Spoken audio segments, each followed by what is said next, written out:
再蒸个肉松，青菜也炒了，多做些饭，夏青青要吃。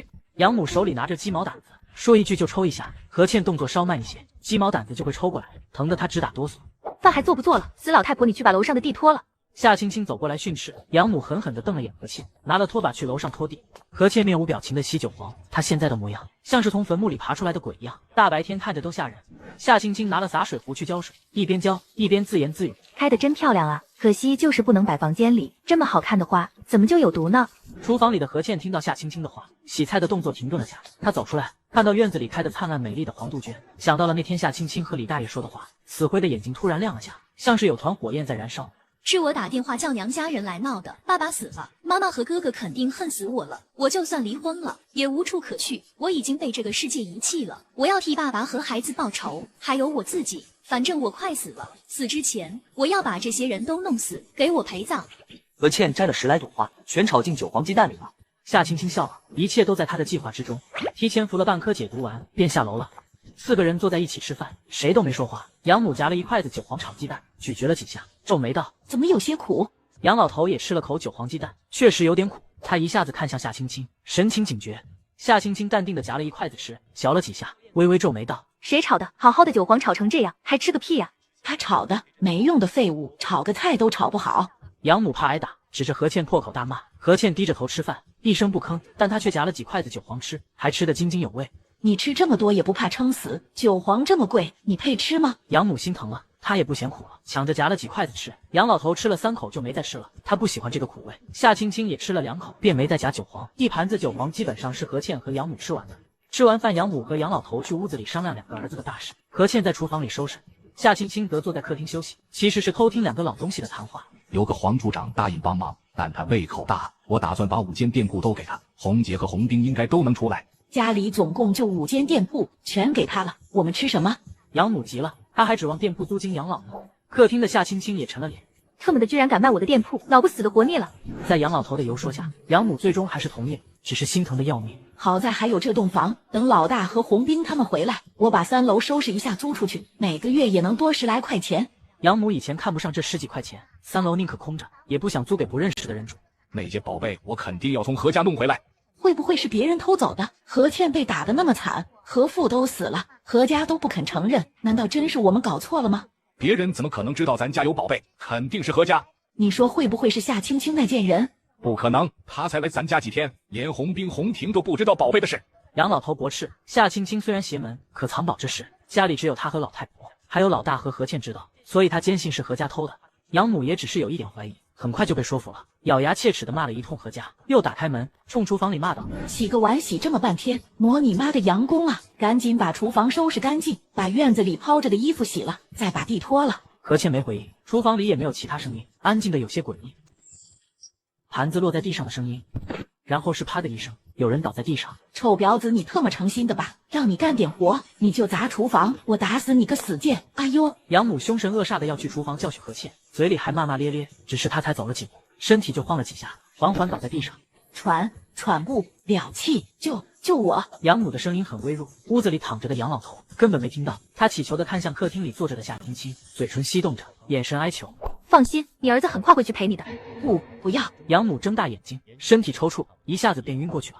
夏青青也感到了有些胸闷，她提前吃了半颗解毒药，吃的也不多，但也有症状，可见这花是真毒。她又去厨房，看到何倩果然倒下了，地上都是碎瓷片和水，一派狼藉，便准备回房。胸口的滞闷感越来越强烈，呼吸变得困难，眼前也有些模糊。不过夏青青对自己的解毒药有信心，只是有一点症状，肯定不会有事。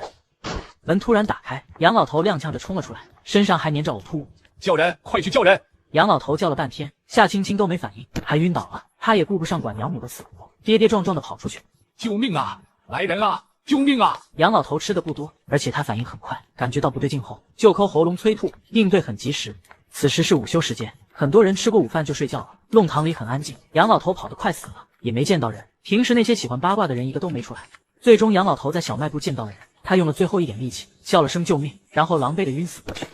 一盘韭黄炒鸡蛋，送恶毒婆婆上西天。夏青青醒来是在医院，喉咙火辣辣的疼，还觉得恶心反胃。有人吗？夏青青嘴里难受的很，想喝水，但病房里没人。姐姐，小鱼跑进来了，眼睛又红又肿，脸上还带着泪水。跟着进来的是沈秋白和史铁牛。看到他醒了，两人都松了口气。你们怎么来了？小卖部徐姐打的电话，你现在还有哪里不舒服吗？沈秋白表情很严肃，虽然看起来和平时没差别，但夏青青明白他现在很生气。没有哪里不舒服，就是想喝水。夏青青也不知道为什么面对沈秋白会心虚。姐姐喝水。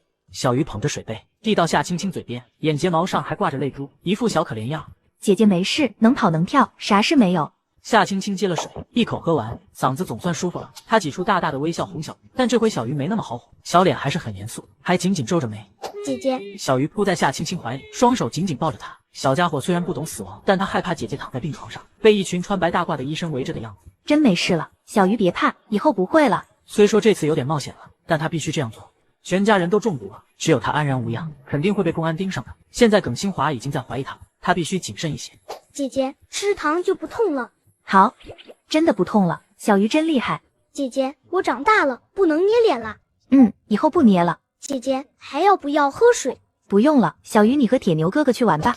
夏青青支走了他们，病房里只留下了他和沈秋白。何倩和杨老太婆都死了，杨国柱没事。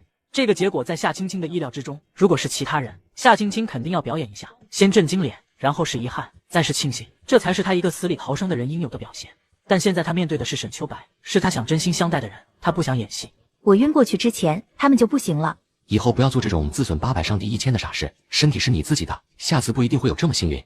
沈秋白不知不觉语气重了些，天知道他在接到小卖部电话说夏青青中毒送去抢救后，他的心差点停止跳动。当时他第一反应就是这姑娘又走上了和梦里一样的绝路，和杨家人同归于尽了。他急得连会都不开了，赶紧赶了过来，得知夏青青只是轻微中毒，没有大碍才放下心，可那种后怕的余悸现在还在，万一没有掐准量，后果不堪设想。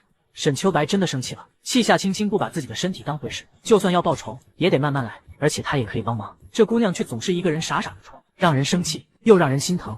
知道了，以后不会了。不要嘴上答应了，心里没当回事，要言行一致。沈秋白一眼就看穿了，梦里的夏青青就是这样，嘴上答应的很好，背后却照样我行我素。好的，公安一会儿找你问话，你不用紧张，实话实说就行。我其实知道的也不多，是谁下的药？下的什么药？夏青青眨巴了几下眼睛，很无辜的问。沈秋白没好气的看了他一眼，现在还装，他也懒得戳穿。这个状态很不错，保持着见公安吧。门被敲了几下，请进。进来的是耿新华和他同事。沈秋白同他交换了个眼神，并没打招呼。耿公安好。夏同志，又见面了，有些事情要问问你。耿新华语气调侃，短短1个星期内，杨家就出了2起命案，这案发频率就算在全国都是数1数2的。您问，我肯定配合。夏青青特别配合，这次他还真挺无辜，他可是受害者呢。我带小鱼回去了，有事给我打电话。沈秋白不方便留下，他朝夏青青深深的看了眼便走了。耿新华在他俩之间看了几眼，眼神了然。这两人要是没点猫腻，我的名字倒着写。夏青青同志，请节哀顺变，你婆婆和大嫂都中毒身亡了。是谁下的毒啊？到底是怎么回事？夏青青并没表现哀伤，反正耿新华知道他恨死杨家人了。何倩下的毒，你家种在院子里的黄豆圈有剧毒，她摘了花炒进韭黄鸡蛋里，你们一家吃了这菜集体中毒。何倩和你婆婆中毒最深，没到医院就不行了。年轻公安表情很严肃，大致说了案情，看夏青青的眼神充满了怀疑，因为他问了弄堂的人，那4盆黄杜鹃是夏青青挖回来种的。虽然夏青青也中了毒，但他还是怀疑这女人，一切都太巧合了。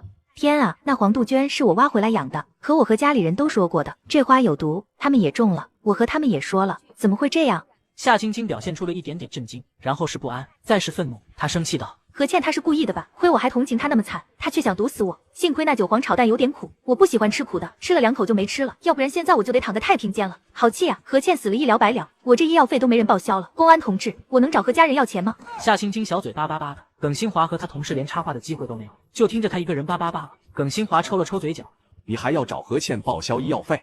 他要是不死，我肯定得找他报销。欺负他的是杨家人，我连手指头都没动他一下，他凭什么给我下毒啊？我现在喉咙还难受呢，医院还花这么多钱，我又没工作，哎。夏青青一会儿气愤，一会儿唉声叹气，还朝耿新华他们哭诉自己有多穷。我牙齿痒痒，都只敢买5分钱的果丹皮解馋，1分钱恨不得掰成3瓣花。哎，我本来就干瘪的钱包，现在更加雪上加霜了。夏青青皱紧了小脸，整个人都笼罩在忧桑之中。耿新华按了按太阳穴，这姑娘东扯西扯，把她都给绕进去了。你为什么要去山上挖有毒的花呀？耿新华总算把话绕回来了，他不想听这姑娘在哭穷。这4盆花出现的时机太巧合了，他直觉这命案和夏青青有关，可又没有证据。所有证据都证明了夏青青是无辜的，她还是可怜的受害者。下毒的人是何倩，她被杨家人虐待，而且父亲被杨洪杰打死，她有杀人动机，所以才会下毒，和杨家同归于尽。可耿新华还是怀疑夏青青，这姑娘肯定不无辜。好看啊，那花多漂亮啊，山上一大片一大片，特别灿烂，和金子一样好看，我就挖回来养了，只要不吃进肚子里就没毒。我要是早知道这花会进我自己的肚子，肯定不挖了。你明知道有毒还养，是不是想给何倩创造机会？我脑子有病吗？挖了毒花回来给何倩，让她给我下毒，我差一点点就死掉了。我还有弟弟要养，我很惜命的，而且洗胃有多难受，你知不知道？我嗓子都疼死了，现在还恶心呢。再说了，我又不是神算子，会算到何家人上门闹，算到何倩她爹被打死，更不会算到何倩要下毒。公安同志，我要是这么厉害，我就去摆摊算卦了。耿新华同事叫左阳，年纪不大，是刚毕业的警校大学生，也是耿新华的徒弟，办案经验少，被夏青青对得哑口无言。他朝师傅看了一眼。夏同志别激动，我们是走程序，每个人都要问一问。你好好休息，以后可能还会找你询问，希望你配合。我肯定会配合的。夏青青收起尖锐的爪子，又变成了乖巧柔弱的模样。左阳朝他看了几眼，默默吐槽：果然美丽的女人天生都会演戏，翻脸比翻书还快。他和耿新华走出病房，还得去问其他人。平安弄堂的热心邻居都还在医院，是他们送来医院的。黄杜鹃中毒，妈呀，难怪小夏说这话要毒死人，叮嘱了好几百遍呢。回去我就把黄杜鹃铲了，这花太危险。我也铲了。李大爷也害怕，他以为夏青青说的有些夸张，就算有毒也毒不死人，没想到真的会毒死人，他可不敢养。公安同志，我和你们说，10之8九是何倩下的毒，她被杨家欺负成那样，她爹又被杨家打死了，有杀人动机啊！最可怜的就是小夏了，好在没大碍，要是毒死了，她可太冤了。下毒的肯定是何倩，小夏这姑娘是真造孽。小夏她命不好啊，进了狼窝又遇上豺狼，造孽哟！自古红颜多薄命啊！你特么才薄命，你肯定死小夏前头，会不会说话？我都一把年纪了，肯定死小夏前头。不过你肯定比我先死，我得吃了你的豆腐饭再走。刘大爷说话慢悠悠的，但挺足。李大爷嗓门大，中气足，两人吵得不可开交，都争着要吃对方的豆腐饭。耿新华只得拉着左阳走了。师傅，你说夏青青到底是帮凶还是受害者？没有证据指明他是帮凶，自然就是受害者。耿新华板着脸回答，但他很清楚，夏青青肯定掺了一脚，只是他很聪明，把自己摘干净了。我觉得夏青青是导演，他在导一场戏，戏里的演员就是杨家人，演员必须按照导演的指令演完这部戏，每个演员的结果也都是导演早就定好的。或者说，夏青青在布置一场完美的复仇，戏中人亡，最后只有导演出来谢幕，我们却不能抓夏青青，因为并没证据直接指证他犯法了，他游离在法律的边缘外，离戏台很远，冷漠地看着杨家人在戏台上一个个死去。你应该去读戏剧，不应该读警校，你还不如说夏青青是哈姆雷特。耿新华没好气的白了眼，他这徒弟喜欢演话剧，说话总是一股莎士比亚腔，听得他总想揍人。哈姆雷特可没夏青青厉害，他是悲剧。师傅，我说的对不对？不知道。耿新华拒绝回答，没有证据之前，他不会下任何结论。不知道下一个会是谁。夏青青中毒不深，第2天就能出院了。杨老头只火化了养母的尸体，何倩的没管。何志伟母子也在这家医院。何母得知女儿死了，晕死了过去，刚抢救回来，又得知儿子何志伟被公安找上了，很可能要坐牢。杨洪杰交代了何志伟窃取单位1000多斤紫铜的犯罪事实，接二连三的出事，何母承受不住打击，又晕死过去。才半个月，死了3个，2个还在坐牢，肯定是得罪了厉鬼。你们看好了，这事还没完呢。刘世梅，你又在宣传封建迷信了。朗朗乾坤，青天白日，哪来的厉鬼？就你这种人，以前肯定要弄去牛棚里改造。李世仁，你才去牛棚，我家可是世代清白。刘大爷和李大爷年轻时就极不对付，见面就要争几句，从来没好好说话过。李大爷翻了个白眼，走到刘大爷身边，轻轻松松地将整个人提了起来，然后占据了刘大爷的盾。李世仁，你个狗屁倒灶的老东西！刘大爷气得脸红脖子粗，可打又打不过，骂也骂不过，只得悻悻地退到旁边，继续和大家伙八卦。小夏出院了没？还没吧，昨天才送医院，才1天肯定好不了。小夏以后的日子不好过。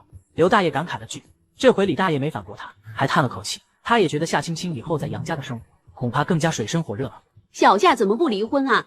我问过青青，她说她提过离婚，杨家人不同意，还让她赔10倍彩礼，要8000块呢。青青哪拿得出这么多钱？她娘家也不是东西，1分钱都不肯帮的。特么的，怎么不毒死杨国柱那老东西呢？这属于敲诈了，小夏可以报警的，要不起诉离婚。我儿子有个同学在法院上班，能帮忙的。刘大爷忍不住又要吹嘘他儿子那些有出息的同学了，因为他的儿子打小是学霸，还考上了大学，现在是一名优秀的医生，同学也都是各行各业的精英。公安可管不了家务事，别说你儿子同学在法院上班，就算你儿子是法院院长，也没这个权利。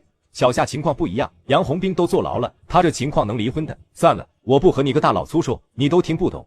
刘大爷一句话成功激怒了李大爷，眼看着俩人又要吵，徐姐说了句：“青青回来了。”小夏，你怎么不在医院里多养几天？医院好贵，不住了。夏青青叹了口气，心里好痛。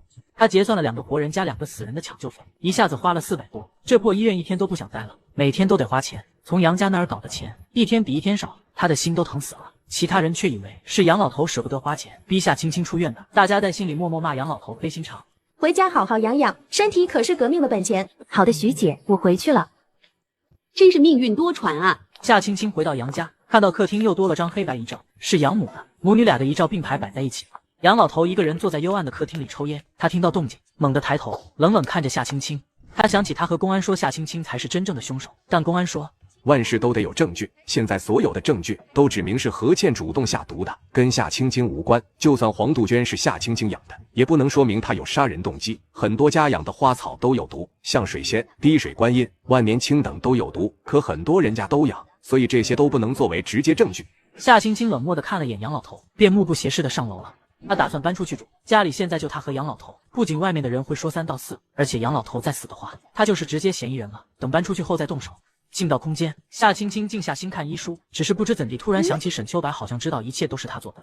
在医院的时候，沈秋白不应该是那样的态度。现在的沈秋白和我之间的关系并没那么熟，说话都没几次，所以和我并不熟的沈秋白怎么会说出自损800伤敌1000这种话呢？既然说出了这样的话，显然沈秋白已经猜到我和下毒事件有关了，又怎么会不追问下去，还帮我隐瞒公安？还有沈秋白训我时的口气和前世简直一模一样，难道他也重生了吗？思春了。八爷尖利的声音响起，吓了夏青青一跳，前世的回忆也被打断了。没，我在学习。夏青青定下心神，拿起医书让八爷看。八爷哼了声，懒得戳破他的谎话。他飞到桌上，爪子上的蓝宝石链子奢华的让人眼瞎。杨老头拿着店铺房契出去了。夏青青没动，淡定的看书。你不着急吗？店铺都要送人了，你平时不是挺在意的吗？房管局现在都下班了，过户也过不了。杨老头故意挑这个时间去找人，只不过是想证明他确实有5间店铺，想让那个黄处长帮忙罢了。事情没办成之前，杨老头是绝对不会过户的。夏青青慢条斯理的分析，他可太了解杨老头了，见了兔子都不一定会撒鹰的老东西，怎么可能那么大方？我就是考你，不错嘛，脑子不笨。玻璃珠串再给我来几串。八爷将蓝宝石链子甩在夏青青面前。自从戴了玻璃珠串后，他总觉得自己的首饰加起来都没玻璃的闪。那些小母鸟们都不识货，只喜欢闪晶晶的，不管啥子宝石不宝石。给夏青青大方的掏出一大把玻璃珠串，5颜6色的，闪得晶晶亮。八爷满意极了，先给自己挑了串最闪的戴上，又带了2串准备送小母鸟。好好学习。八爷飞走之前，一本正经的说了句。夏青青翻了个白眼，这感觉就像渣爹出去嫖之前还让孩子好好学习一样，真渣。第二天，夏青青打开门，发现门锁有被撬过的痕迹。老东西到现在还不肯安分，找死呢！在楼下碰到了杨老头，不过脸颊上添了3道新鲜的血痕，伤口还很深。他看到夏青青后，身上的气息变得更加阴厉，但不敢说什么。昨晚上他去撬夏青青的房门，才撬了一半，突然出现一只鸟，差点抓瞎他的眼睛。从头到尾，夏青青都没露面，也没发出一点声音。杨老头又气又害怕，他本来就怀疑夏青青的来历，现在突然出现这么一只可怕的鸟，他更确定夏青青是厉鬼了。青青，你家半夜怎么回事啊？好像有人在惨叫。李大爷住在杨家隔壁，半夜3更听到一声凄厉的惨叫，吓得他一个机灵，后半夜都睡不着了。我没听到啊，不是我家的吧？夏青青这回是真的懵了，她昨晚都在空间里，外面就算鬼哭狼嚎都听不到。不过她很快就猜到了，她房间的门被人撬了，杨老头脸上还有伤，显然是八爷干的。夏青青心里暖暖的，这鸟祖宗虽然有点渣，还总骂我，但关键时候挺靠谱的呢。李叔，我真不知道啊。夏青青装作脸色变了变，眼神惊惶，还有些害怕。李大爷还想再问，旁边的徐姐朝他使了个眼色，他这才反应过来，大声道：“今天的小笼包蛮不错的，老板娘再来半笼。”过了半个小时，估摸着徐姐吃好早饭了，夏青青这才去了小卖部。徐姐，能帮我找间房子吗？小房子也可以的，我想搬出来住。夏青青直接说了来意，还叹了口气，神情无助又可怜。怎么了？是不是杨国柱那老东西欺负你了？没有，家里现在就我和公公2人，不方便，才想搬出来的。夏青青虽然否认了，但她脸上的害怕却没瞒过徐姐的火眼金睛。她暗骂杨国柱不是个东西，对夏青青也更加同情了。房间倒有一间，但是是小房间，冬冷夏热，你住得惯吗？住得惯的，有个睡觉的地方就行，而且我也没多少钱，住不起好的。徐姐，那小房间1个月要多少钱啊？不贵的，就是刘老师家，1个月3块钱，水电自付。你要是想租，我就去找刘老师说，再给你便宜点。徐姐很热心，打算找刘大爷杀价。谢谢徐姐，我要租的，最好今天就搬过去。夏青青表现得很迫切，还说她已经整理好行李了，随时都能搬。说曹操就到呢，刘老师你过来一下。徐姐眼睛亮，看到了提着菜篮子走过来的刘大爷。刘大爷快步走了过来，身后还跟着李大爷。这俩人虽是死对头，但形影不离，天天都黏着对方。啥事啊？青青要租你家的小房间，你给便宜点儿。3块已经是优惠价了。我那间房虽然是小房间，可以很宽敞的，收拾的也干净，床和椅子都是现成的，拎包就能住进去，舒服得很。刘大爷虽然也很同情夏青青，但让他便宜是不可能的，在钞票上他半步都不肯退啊。刘世梅，你要点脸吧？你那间房当鸡笼都嫌小，转个身都难。床和椅子倒是现成的，可瘸腿，也就是小夏身体轻，换了小徐这样的，躺上去就得塌。你还好意思收3块，2块钱都是扒小夏的皮。李大爷毫不客气的揭短，但他一句话却得罪了2个人。刘大爷和徐姐齐齐朝他翻了个白眼。刘老师，你那房子空着1分钱都不挣，还不如便宜点租出去，每个月有进账多好，2块5一个月，就这样定了。一会儿我给你说个大新闻，保证你爱听。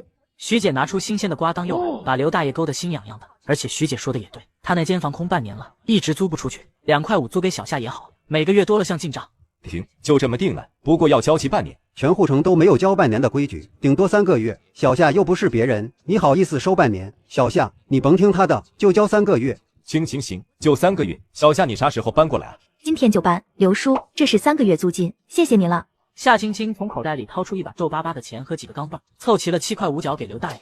他这一举动，看得徐姐和李大爷心里很不是滋味，鼻子都酸酸的。刘大爷也觉得自己手里的钱沉甸甸的，差点冲动的说出不要租金这种蠢话。我回去拿行李了。小夏怎么突然要搬出来了？闭嘴，别说话。刘大爷使了个眼神，他们齐齐闭嘴，因为杨老头过来。杨师傅，你这脸怎么回事？猫抓的吗？是啊，昨晚家里来了只野猫。杨老头没否认，要是说鸟抓的，肯定没人信，他也不敢说窍门的事。等杨老头走远了，徐姐冲着他背影吐了口水，骂道：“老不死的！”怎么了？李大爷和刘大爷都嗅到了大瓜的味道。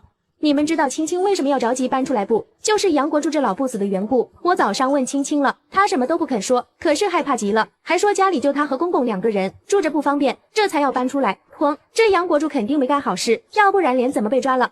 徐姐觉得他已经猜到了真相，肯定是昨晚杨国柱想图谋不轨，夏青青奋起反抗，将这老东西给抓伤了，才逃过一劫。想到要搬出来住他，难怪昨晚半夜有惨叫声。杨国柱真不是个东西，咋不毒死他呢？果然是坏人遗臭万年啊！刚死了老婆女儿，这杨国柱还有那心思，真不是个东西。又有几个大妈提着菜篮子回来了，加入了他们。很快全弄堂都知道了，杨国柱这当老公公的想对夏青青图谋不轨，反而被抓伤了脸，逼得夏青青不得不搬出来住。夏青青动作很快，当天上午就提了个小行李包出来了，看着可怜巴巴的。刘大爷妻子是个热心肠，见他连床被褥都没有，便拿了家里的干净被褥给他用，还让他放心住。杨老头去找了黄处长。黄处长，我儿子的事情你考虑的怎么样了？你儿子的事情我可以帮忙，但你要先给我2间店铺，出来之后再给3间。可以。杨老头答应了。他儿子一天不出来，他一天就无法安心。明天就去房管局过户，不直接给我，假装卖给我岳父。行。夏青青知道后，反手就写了一封举报信。黄处长家的保险箱里有30万现金，还有很多金条。他还利用职权索要我家的5间店铺，不给就要枪毙我的2个儿子。迫于无奈，我才写了这封信，希望领导替我做主。杨国柱实名举报。夏青青直接将举报信投到了纪委的举报箱里。他记得纪委每天都会整理信箱，不出意外的话，他这封举报信当天就会被纪委领导看到。至于杨国柱，就等着黄处长的报复吧。身体怎么样了？咳嗽好点了没？好了不少，晚上也能睡好了。沈秋白肺部受到重创，经常隐隐作痛。从受伤后，沈秋白表面上虽然很淡然，可他内心却一点都不平静。他很痛苦，很绝望。他有时候宁可自己牺牲在战场，也不要成为跑几步就喘气的弱者。当厂长对他来说并不难，但不是他喜欢的。他做梦都想回部队。我给你测测脉。你来了正好，帮我把这些加到屋子里行不？大爷叼起一包药粉飞了起来，没几分钟就回来了，高冷道：“成了。”现在啥情况？乱七八糟。夏青青眼睛亮了，她戴了口罩，将自己包得严严实实，跑出去打电话了。我要举报聚众搞流氓，好几个人，男男女女的，乱七八糟，现在就在乱搞，你们快点来，太伤风化了，你们快点来啊，要不然人就散了，位置就在。公安表示立刻派人过去。夏青青挂了电话，却找不到老板娘了。等夏青青慢悠悠地走过去的时候，就看到警察押着许曼如和夏庆山以及另外那3个男的。小卖部的老板娘也在那里看热闹。嘿，真不要脸，难怪天天都有客人上门，感情是卖的啊。夏青青混在人群里，冷冷地看着他们被抓走。杨老头和黄处长约好上午9点在房管局办手续的，结果杨老头在房管局等到中午下班，都没等到黄处长的岳父。他以为黄处长不肯帮忙了，急得打电话到了黄处长办公室，结果接电话的是个陌生人，对方问他叫什么，杨老头留了个心眼，立刻挂了电话。肯定出事了。杨老头敏锐地察觉到黄处长肯定出事了，还好店铺还没过户，我再去找其他人帮忙。心慌意乱的杨老头匆匆离开了房管局，刚回到家就有人上门。杨国柱，跟我们走一趟。请问我犯啥事了？我就是普普通通的工人，你们带我去干啥？请配合我们的工作。2个男人表情更加严肃，散发出的威严压得杨老头不敢再出声，乖乖跟他们走了。李大爷和刘大爷坐在小卖部门口，正和几个大妈兴致勃勃的唠嗑，就看到杨老头被带走。杨国柱犯啥事了？刚刚那两人是干啥的？肯定不是公安，公安不是这身衣服。你特么说的不是废话吗？我不知道公安穿啥衣服啊。反正是政府的人，肯定是杨国柱犯事了，活该！这位老头早该抓起来了。小卖部的徐姐幸灾乐祸极了，还拿出一面镜子欣赏他的新发型。进口的药水和机器就是不一般，烫出来多好看啊！夏青青回来时，李大爷他们还在热烈讨论，而且参与的人更多了，都在猜杨老头犯了啥事。青青，和你说个事儿。徐姐远远的就冲他招手。什么事啊，徐姐？笑笑，你东西卖完了吗？今天生意不错，提前卖完了。夏青青笑得特别开心，大爷大妈们也为她高兴，还觉得她自立自强，靠自己的双手挣钱，没走歪路。你还挺有做生意天赋呢，妹子你好好干，等攒够本钱就能开店了，再不用风里来雨里去的摆摊了。我会做衣服，打算开个服装店。服装店好啊，等你开了店，我去找你做衣服。现在做衣服的手工费挺高的，只要手艺好，不愁赚不到钱。我也去做，我到时候也去看看。刘大爷犹豫了几秒，他不想做新衣服，前年做的衣服现在还有8、9成新呢。不过他可以去店里看看，添点人气，也算是支持了。你那眼珠子是金子做的吗？去看看能留下金沙。你身上这件衬衫是哪年做的？30年有了吧？都穿得抛光了。刘世梅，你说你抠抠索索图啥？带去棺材里用？你可拉倒吧！阴间要用冥币，阳间的钞票用不了，你带去了只能当废纸烧。李大爷忍不住就是一通冷嘲热讽，把刘大爷给气坏了，跳起来骂：我的钱关你屁事！我这叫勤俭节约，保持艰苦朴素的优良作风，不像你个李世人，过了几天好日子就忘本，开始享乐至上。老子用自己的钱关你鸟事！你天天吃咸菜泡饭，老子可吃不惯，老子就是要吃肉，馋死你！我才不馋！青菜豆腐保平安，活到99。你天天吃肉，小心痰堵了气管，喘不上来气。你活99，老子活119，还要吃你的豆腐饭。你李世人多能耐啊！活119算什么本事？你咋不活999呢？俩大爷吵得脸红脖子粗，越吵越不像话。但他们有个好处，不管吵得多凶，坚决不动手，所以大家连劝都懒得劝，反正吵累了自然就停了。徐姐拉着夏青青去一边说话。杨国柱刚刚让2个穿制服的人带走了，估计犯啥事了。夏青青恰当的表现出了震惊，随即是困惑，小声说：他会犯什么事？难道是以前的事犯了？说完他捂住嘴，神情懊恼。以前什么事？徐姐眼睛一亮，敏锐的捕捉到了大八卦，赶紧追问。夏青青支支吾吾的不肯说。你放心，见了我的嘴，绝对不会让第2个人知道。我的嘴可是全弄堂最严实的。夏青青暗暗好笑，徐姐就是弄堂里最大的喇叭，进了她的嘴，不用半天就能传得满天飞。那我和你说，你千万别和其他人说啊！夏青青叮嘱再三，徐姐又是一番保证，心里痒痒的，直觉肯定是个大爆的新闻，还是从来没爆出来的那种。国柱出卖黄主任，黄主任反手将他儿子枪毙。徐姐，隔壁弄堂以前扫厕所的老太太，你知道吧？知道，去年摘帽子了，房子也退给他了。哎呦，造孽啊！子女都死了，就剩他一人。他们说的老太太就住在隔壁弄堂，扫了10年厕所，去年才摘了帽子，政府还归还了他的房子。只可惜老太太的儿女都死了，儿子在农场改造被群殴而死，最后不了了之。老太太只领回了儿子的骨灰，女儿更惨，是个很漂亮的姑娘，被抓去审问，然后就自杀了。据说这姑娘死的时候是赤身裸体，身上还有伤痕，明显是被人糟蹋了，还不止一人。但那天参与审问的人至今都是个谜，老太太申诉过无数回，都没结果。现在这位老太太虽然摘了帽子，也不用扫厕所，但她依然深居简出，白天几乎看不到她的人。这老太太的丈夫是大学教授，她自己也是知书达理的小姐，可惜一家人都没了，就剩她一个人了。青青，你提这老太太做什么？段阿姨最在意的是什么？当然是害死她男人和儿女的那些王八蛋了。徐姐脱口而出，随即她眼睛亮了，激动地问：难道是杨国柱干的吗？那封举报信就是他写的，因为杨国柱以前问段阿姨丈夫借钱还赌债，人家不肯，杨国柱怀恨在心，就写信举报，说段阿姨丈夫是海外间谍，家里还有和海外通信的证据，把一家人都给带走了。这老东西心也太黑了，老天爷怎么不劈死他？还有段阿姨儿子，也是杨国柱指使人干的，还有段阿姨的女儿，也是他带人去审问的，段阿姨女儿受不了才撞的墙。这些都是他前世知道的。杨国柱觊觎段阿姨女儿的美色，审问时带头和他同伙一起糟蹋了那姑娘，那姑娘受不了了，才被迫撞墙惨死。杨国柱还跑到段阿姨丈夫面前，得意地说这些事。那个正直儒雅的大学教授得知儿子惨死，心爱的女儿被欺辱致死，当天也上吊了。这糟瘟的老东西怎么能那么坏？哎呦，气死我了！活该杨红婷枪毙啊！活该他家破人亡啊！青青，幸好你搬出来了。我就是偷听到杨国柱和杨老太婆说这事，才不敢再住了。这些事杨老太婆都知道，他们一家人都坏透了。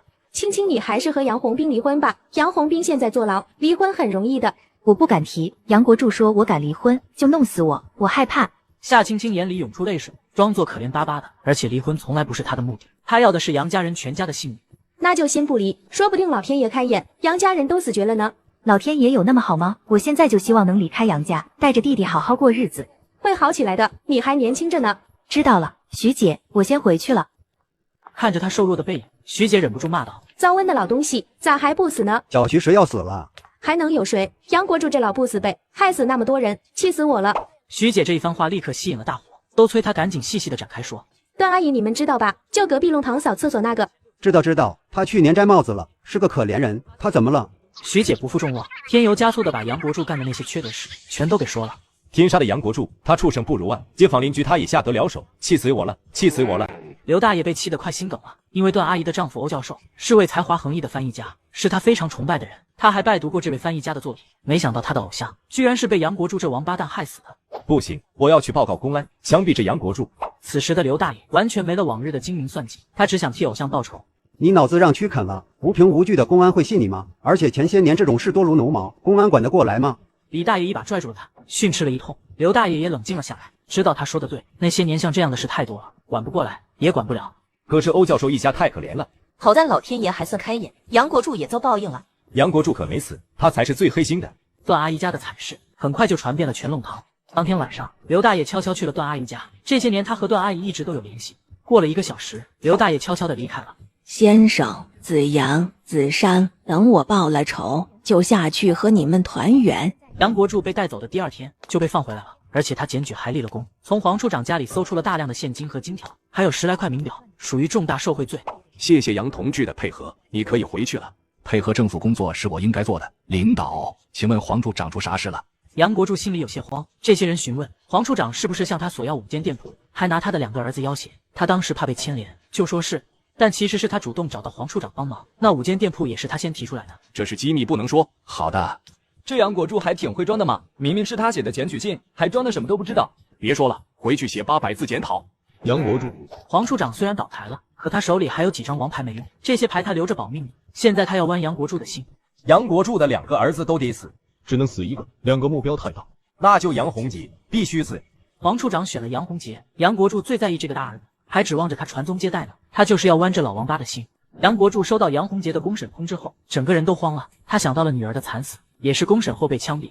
杨国柱疯了一样四处托关系，只打听到一个消息，上面有人发的话，杨洪杰必须死。你是不是得罪人了？我只是个小小的工人，怎么会得罪上面的人呢？不知道。杨洪杰故意杀人，死刑立即执行。爸，你不是说会救我出去吗？你为什么也骗我？为什么？为什么？为了看杨洪杰被哒哒哒，夏青青特意做了个新造型，换了件新衣服，刚穿出来就吸引了弄堂里不少年轻女人的目光。青青，你在哪里买的衣服啊？咋这么好看呢？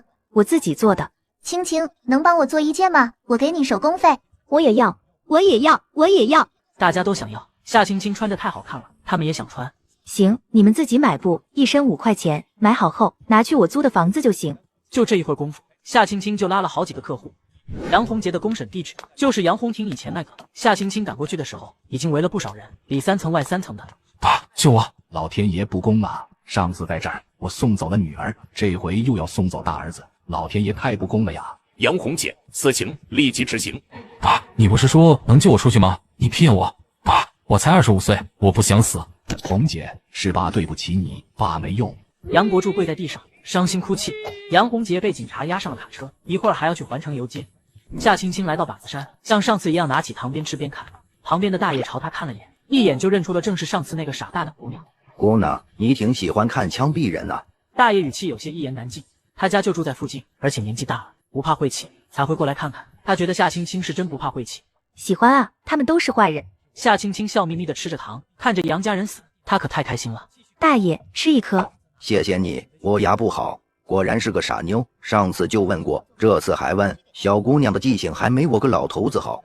和上次一样，杨洪杰背对着警察，拉枪栓的声音响起，杨洪杰机灵灵地抖了下，眼里都是恐惧。清脆的枪声响起，杨洪杰面朝下扑倒在地，一滩血急速流出，瞬间浸红了土地。杨洪杰的尸体很快被抬走了，群众们也散了，刑场上变得冷冷清清，除了树上的几只鸟，还有夏青青。再见，下回给你们带肉。姑娘，你还不走啊？牙不好的大爷去而复返，正好看到夏青青在和鸟说话，眼神更加同情了。这脑子怕是有个大病吧？造孽哟！他走着走着，发现夏青青没出来，担心这傻妞干出傻事，就过来看看。幸亏我来了，否则这傻妞真要留在这阴森森的刑场过夜，那可真要出大事了。现在要走了，大爷你回来干啥？是东西掉了吗？要是掉路上了。大爷含含糊糊的回答，没说是特意回来找他的，主要是他觉得这傻妞可能听不懂，还是别费那个口水了。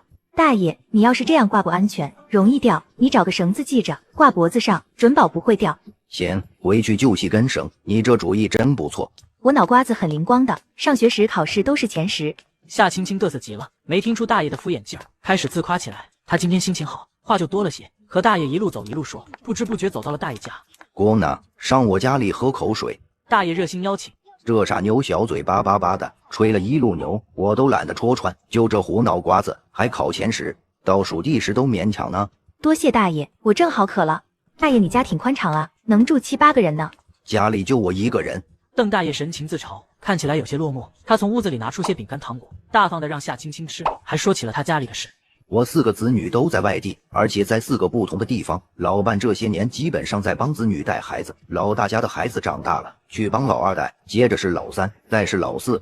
请老妈子还要付工钱，我家老太婆任劳任怨的当老妈子，还要给他们倒贴。我让老太婆回来，她不肯，说她走了没人管孩子，还让我也去帮忙带孩子，我才不去呢。住别人家哪有自己家舒服？老子把他们4个拉扯大了，现在还要替他们带孩子，这是哪门子的道理啊？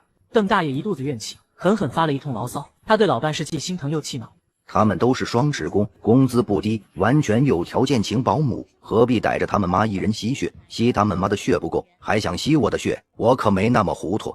邓叔，你这样想就对了，你都辛苦一辈子了，该享福了，凭啥替他们带孩子？没这个道理，你应该把你老伴叫回来，你们老2口出去旅游，趁现在还走得动，看看祖国的大好河山。人活一辈子，不就是图个开心吗？子女的事少管，他们都那么大的人了，没你们帮衬还会饿死不成？夏青青狠狠地夸了一通，邓大爷被夸得眉开眼笑，看夏青青的眼神慈祥了许多。这可是第一个夸他做得对的人，其他人都说他狠心，不管儿女的死活，太自私了。说的人多了，邓大爷也有些动摇，反省自己是不是真的太自私了。青青啊，你不觉得我自私吗？不自私啊，法律规定孩子是父母的责任和义务，可没说是爷爷奶奶的。老话也说，你养我的小，我养你的老。你把4个孩子培养成人了，他们现在应该养你们的老，而不是继续让你们辛苦的带孩子。不管是法律还是人情来说，邓叔你都没有带孙子的义务。你现在最该做的就是花光钞票尽情享受，知道不？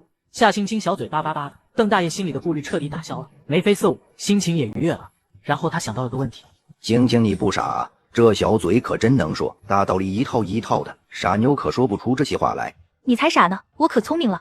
对不起，叔向你道歉，是叔弄错了，这些零食全拿去吃。夏青青也没客气，全都收了，起身告辞，再说了句：我聪明着呢。对对对，你聪明绝顶，是叔傻。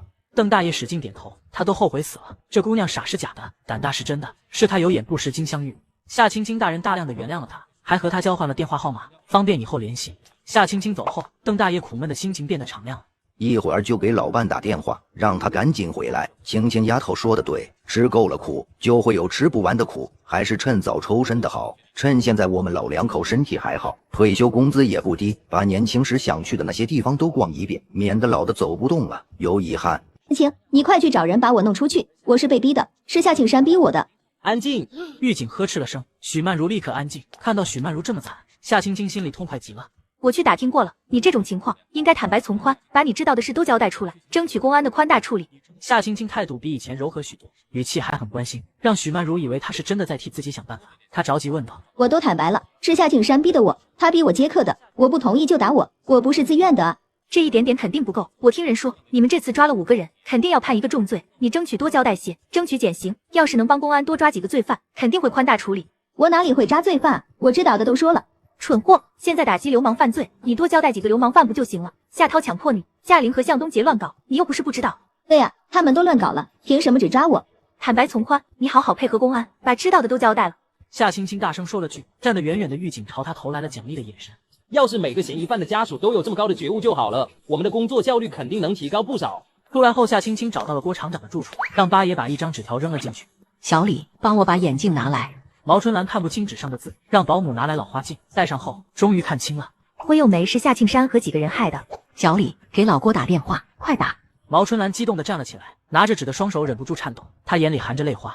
我的幼梅死得太惨了，如果不能替幼梅报仇，我死都不能瞑目。保姆还没反应过来，毛春兰大步冲向客厅，她1分钟都等不及了。老郭，你快回来，现在就回来，又没的是有线索了。我现在就回来，你别激动，让小李接电话。郭厂长交代了保姆，一定要看好妻子，还得备着救心药，这才挂了电话，先去找沈秋白。小沈，2点的会议你主持一下，我有要紧事。好的，需要帮忙吗？沈秋白没问是什么事，他对郭厂长的印象很好，是个有抱负也有才华的人。可惜生不逢时，被蹉跎了这么多年，又失去了爱女。郭厂长心灰意冷，对管理厂子已经没激情了。暂时不用，谢谢。郭厂长归心似箭，回到了家里。毛春兰给他看那张纸。我在院子里休息，一个纸飞机落了下来，不知道是谁送来的。老郭，这夏庆山是谁？你认识吗？是我厂里的一个仓库保管员，几年前在革委会，原来是他。老郭，一定要这夏庆山死，还有其他同伙都得死。如果法律不能惩罚这些畜生，我就自己动手。放心，我不会放过他们。如果不能给女儿报仇，我还算什么男人？郭厂长马不停蹄地赶去了拘留所，见到了夏青山，直截了当地说：“当年你和哪些人害了我女儿，全交代出来，否则我不会放过你在外面的儿女。”夏庆山吓得变了脸色，第一个想到的就是杨国柱。这件事除了他和同伙外，就只有杨国柱知道。他和那几个同伙肯定不会说，他知道肯定是杨国柱这老王八说的。我没害你女儿，看来你是不在乎儿女了。好，我会用同样的办法对付他们。斯文儒雅的郭厂长，全身都散发出疯狂和冷漠。只要能报仇，他可以不择手段，什么仁义君子他都不管了，他就要以恶制恶，以暴制暴。等下，夏庆山慌了，他感觉到了郭厂长的疯狂，可能真的会去报复他的儿女。反正他已经犯了流氓罪，再加一条罪名也无所谓了。他交代了其他3个同伙，有一个这次也被抓了，另外2个是其他厂的。我都说了，你有什么冲我来，不关我儿女的事情。夏庆山语气哀求，他现在很后悔。当年不应该起邪念，对郭又没下手的，可谁知道郭厂长居然没死在牛棚，还能官复原职呢？我不会放过杨国柱这老王八的，回头就举报杨国柱干的那些缺德事。郭厂长朝他冷冷地看了眼，就走了。就算夏庆山交代，我也不会放过夏玲和夏涛，这家人都要给我的又没偿。郭厂长并没离开看守所，他又去见了另一个被关押的同伙，叫陈嘉欣，还是经常光顾许曼如的客人。公安说陈嘉欣比夏庆山狡猾得多。郭厂长找我有何贵干？夏庆山主动找到我，说了5年前的一件事。他说那件事你是主谋和策划者。我听不懂你说什么？什么5年前、6年前？谁还记得这么多年以前的事？5年前8月的一个晚上，在长安弄堂，你带着夏庆山、王建国、张长福，晚上10点半，是个雷雨夜，你们糟蹋了一个16岁的姑娘，并掐死了她。你是这起案子的主谋，也是发动者，掐死女孩的凶手也是你。夏庆山说他愿意指证，只要我找关系帮他减刑。郭厂长用了很大的力气，才让自己平静下来。他每说一个字，心里都被刀扎一下，已经疼得麻木了。这5年来，支撑他活下去的动力，就是替女儿报仇，否则他和妻子早吞药去和女儿团圆了。我不知道你在说什么，没有这回事。夏庆山胡说八道。陈嘉欣疯了一样大叫着，他仿佛在害怕什么，眼神四处躲闪。郭厂长稍微用了点心理话术，就击溃了陈嘉欣的防线。不是我，是夏庆山，他叫我们去的，他第一个糟蹋的，也是他下手掐的，都是他干的。你去找他，别来找我。旁边站着的狱警变了脸色，将陈嘉欣带回去审问了。肉梅，爸爸会替你报仇的。他又去找了公安系统里认识的人，用了他所有的人情关系，只求严惩夏庆山4人。第2天，王建国和张长福就被公安抓走了。到了公安局后，2人都主动交代了5年前的事。我们那个时候没结婚，又喝了不少酒。夏庆山和陈嘉欣说去找乐子，我们就跟着去了。到了长安弄堂，我们酒醒了，不想干了。夏庆山和陈嘉欣威胁我们，说就算我们走了，他们也会告我们糟蹋。我们怕坐牢，就留下了。夏庆山先动的手，陈嘉欣第2个，他们还逼我们说我们如果不干，照样要告我们糟蹋。我们想着不能啥都不干，还当个糟蹋罪名，就干了。可我们没想到，夏庆山把那姑娘掐死了。当时打了好大一道闪电，把我们吓坏了。后来我们就和夏庆山他们疏远，不敢再跟他们来往。这5年来，我们没睡过一天好觉，总是梦到那姑娘被你们抓了，我们也就安心了。有王建国和张长福的证词，夏庆山和陈嘉欣糟蹋罪和故意杀人罪成立，必死无疑。大涛自从被夏庆山抓到和许曼如乱搞之后，心一直都没放下来过。他知道许曼如被他爹逼着接客了，更害怕自己也会被报复，天天过得提心吊胆。结果许曼如和他爹都被抓了，夏涛更害怕了，生怕会受牵连。果然没多久，帽子叔叔就找上门。夏涛被抓后，心里彻底崩溃了。没等帽子叔叔审问，就自个全招了。是许曼如勾引我的。我18岁那年，我爸晚上不在家，许曼如穿透明睡衣，在我面前走来走去，还总是碰我。我没经受住诱惑，就和他那个了。帽子叔叔，我说的都是真的，每次都是他勾引我的。许曼如说是你强迫的他，还拿刀威胁他，他才不得不从的。我发毒誓，还拿自己的性命保证，我说的没有一个字是假的。但他只是一面之词，帽子叔叔肯定不会轻易相信的，就将夏涛扣押了。夏玲也在下班回家的路上被拖进了另一条胡同。哎呦，弄堂里怎么会有流氓？吓死人了！这姑娘是谁家的？造内忧。衣服都扯得稀巴烂了，谁去拿件衣服给他披一下？走开，都走开！夏琳蜷缩成一团，脸埋进手里，她希望没人认出自己。这不是滚齿机场的夏琳吗？要是他的话，这可不一定是流氓干的。怎么回事啊？夏琳在滚齿机场可有名了，家里6口人，除了出嫁的妹妹，还有个傻弟弟，其他3人都犯流氓罪被抓了。他也和机械厂的向东杰乱搞，这事2个厂的人都知道。夏琳想陪睡换工作，向东杰想白嫖，夏琳他爹把向东杰的腿都打断了，这是挺出名的。热心大妈口才极好，声音也大，将夏琳一家子的事都给说明白了。本来还挺同情夏琳的群众们，立刻面露鄙夷，冲夏琳吐了口：感情是个破鞋啊，真不要脸。他这种人哪还有脸？就他那对不要脸的父母更不要脸，老婆接客，老公放风还拉皮条，一次还接好几个，结果让人举报了，公安撞门进去的，乱得一塌糊涂，我都不好意思说。说说看，怎么个乱法？对呀，他们不要脸的事都做了，你有什么不好意思说的？群众们的注意力立刻被转移了，都追问究竟是怎么个混乱法。热心大妈被问得招架不住，找个借口跑了。跑出弄堂后，热心大妈找到个戴墨镜口罩的男人，小声说：我都照你说的做了。男人拿出5块钱递给他，热心大妈眼睛嗖得亮了。我会多宣扬的，你放心啊，这钱也太好挣了，我必须多宣扬几次，要不然这5块钱我挣得良心难安。男人走到旁边，摘下了墨镜和口罩，是郭厂长，那5个流浪汉也是他找来的。夏庆山毁了他的女儿，他就用同样的方法毁了夏庆山的女儿。那5个流浪汉是他精心挑选的，每个都很丑很脏，还有脏病。夏琳以后都会生活在被流言病痛折磨的噩梦中，生不如死。郭厂长回了家，毛春兰迎了上来，女儿的仇人找到了，她精神好了不少。怎么样了？郭厂长说了夏琳的遭遇，毛春兰欣慰的笑了。你去休息，剩下的事我来办。我有个学生，现在在法院上班，当年他家里困难，没钱交学费，我资助他读完的中学，他说过要报恩的，我去找他帮忙。毛春兰嘴角露出冷笑，为了给女儿报仇，她可以不择手段。以前她厌恶的那些手段，现在她都可以用。以前她教女儿和学生，做人一定要与人为善，要有君子之风。可她发现她大错特错，什么善良，什么君子，全都是狗屁。从此以后，她只当恶人。说是和7、8个男人在乱搞，闲在家里不刺激，跑到外面搞，搞着搞得忘了形，天亮了都不晓得。那几个男人怕被人瞧见，撇下女的跑了。我有女的一丝不挂，好多人都看到的。徐姐绘声绘色地描述着，仿佛亲眼看到了一样。这女流氓也太不要脸了，真是伤风败俗，恬不知耻。现在的年轻人管这叫开放，都是学洋人的，开放的连礼义廉耻都不要了。那女流氓好像是滚齿机场的职工，叫什么夏玲，和小夏一个姓。正好夏青青来小卖部买果干品。小夏，你以前不是住在滚齿机场吗？有个叫夏玲的认识不？认识啊，她是我继父的女儿，我和她关系不好。她怎么了？夏玲和几个男人在弄堂乱搞，搞得天昏地暗，不知天明。男人撇下她跑了，她被人围观了，现在臭名远扬。经过大家你一言我一句的描述，夏青青了解清楚了。夏青青猜测是郭厂长找的人，他女儿被夏青山害了，他就用同样的方式害夏玲。这个报复方法太合夏青青的心了。第2天，夏青青去医院看夏玲。你来干什么？看你笑话呀！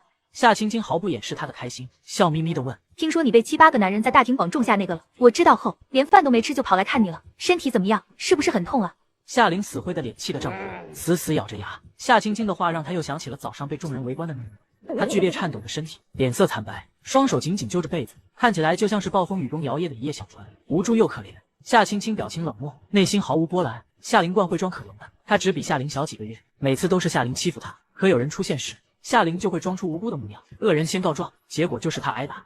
别演了，爽都爽了，装什么装？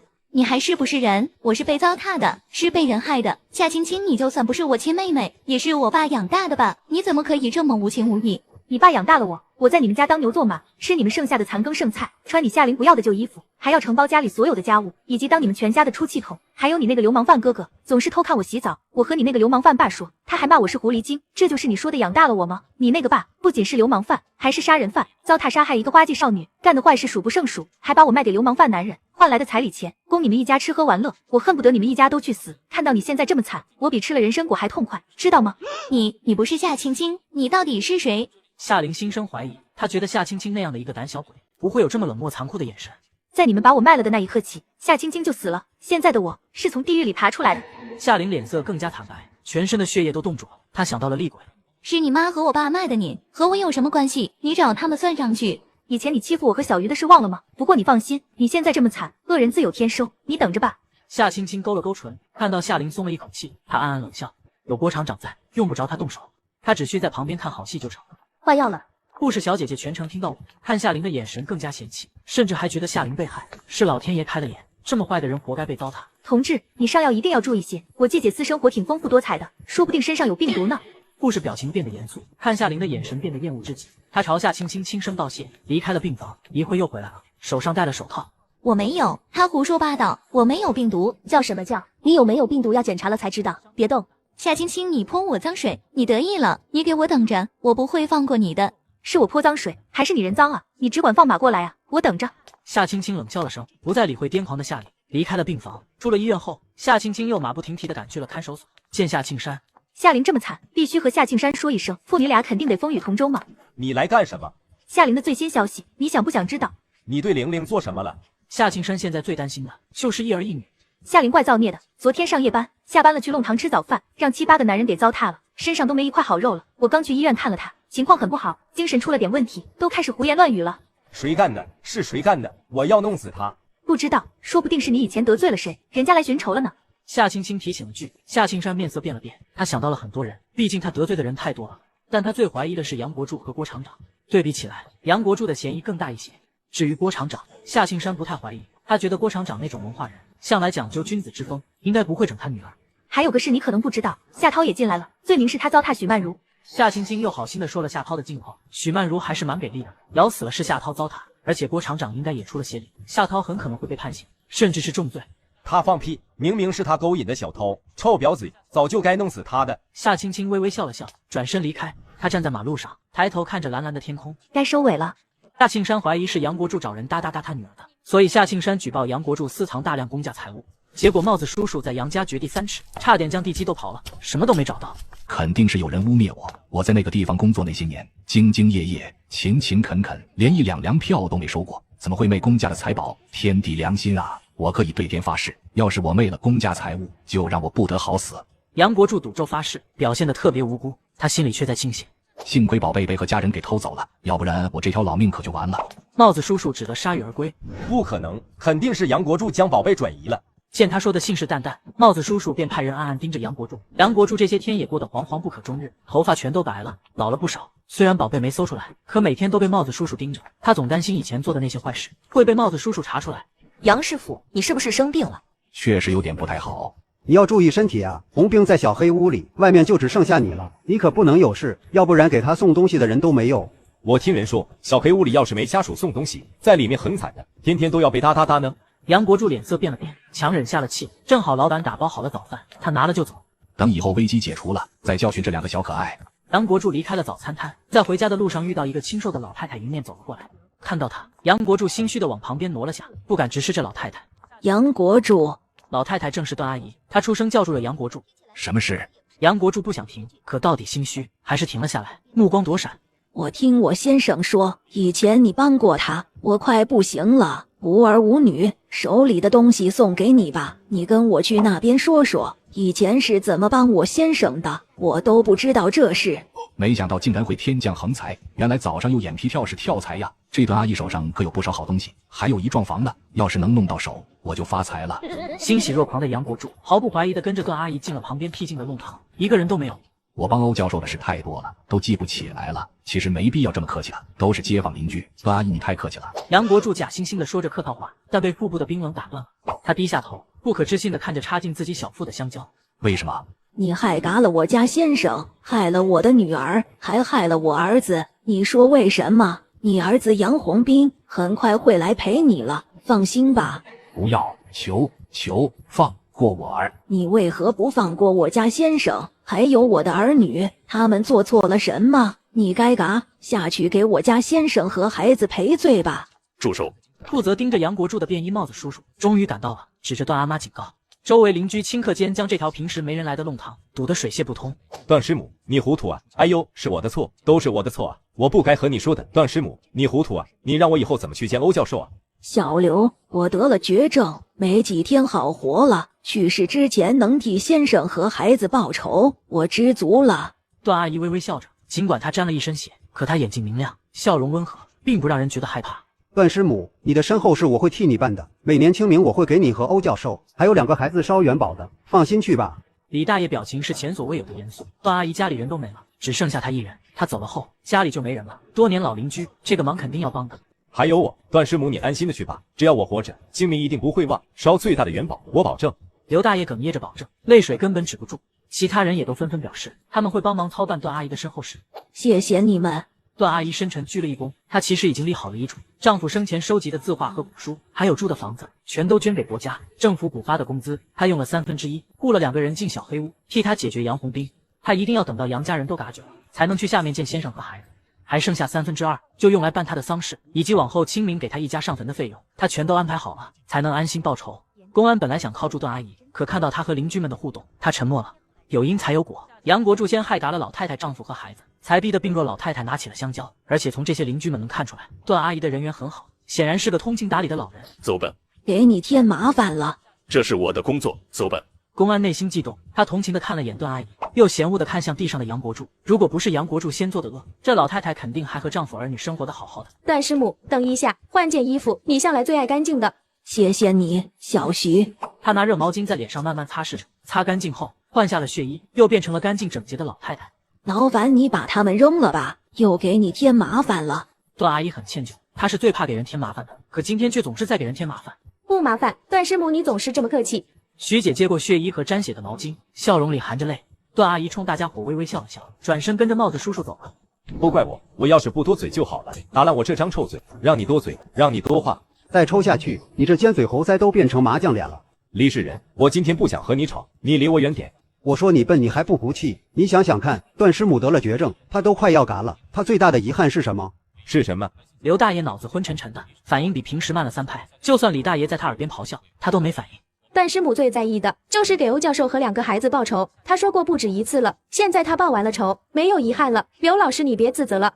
他脑子笨得很，想不明白的道理我都知道，可我就是心里难受。欧教授一家不应该是这样的结局，不应该的啊。徐姐和李大爷都沉默了，他们想起了段阿姨一家没出事前的模样。欧教授风度翩翩，温文儒雅，为人特别随和，还有那对漂亮兄妹也都很有礼貌。段阿姨温婉内向，不爱说话，但很热心，谁家要是有个难处，她都会帮忙。我家老三刚出生时得了黄疸要住院，家里1分钱都没了，我当时急得都想上吊了。以前借了同事亲戚的钱都没还上，不好意思张嘴。后来是段师母主动给我送的钱，说是欧教授让他送来的，还说孩子的病一定要治，缺钱就找他，不着急还。那笔钱我过了3年才还上，要不是欧教授和段师母，我家老三都活不下来。你怎么不找我？李大爷冷不丁问了句，得了刘大爷一个白眼，他表情变得尴尬，因为李大爷刚想起来，那段时间他和刘大爷的关系是最恶劣的时期，在路上碰到都要给对方一个后脑勺。段师母得了重病，他现在也算了却遗憾了。这些天我们轮流去看他，让他在走之前过得舒服些。杨国柱嘎掉后，夏青青把他骨灰撒进了臭水沟。杨家除了杨红兵外，都嘎绝了吧？不会是下面去年的任务没达标，今年要抓紧了吧？福尔摩斯富强开了句玩笑，但没人觉得好笑，都狠狠地瞪着他，尤其是大爷大妈。小傅，你们年轻人说话的有个忌讳，别什么话都往外说，小心好的不灵坏的灵。是啊，你这样乱说话很不妥的。小傅，你还不去上班，迟到了又得扣奖金，你老婆又要骂你了。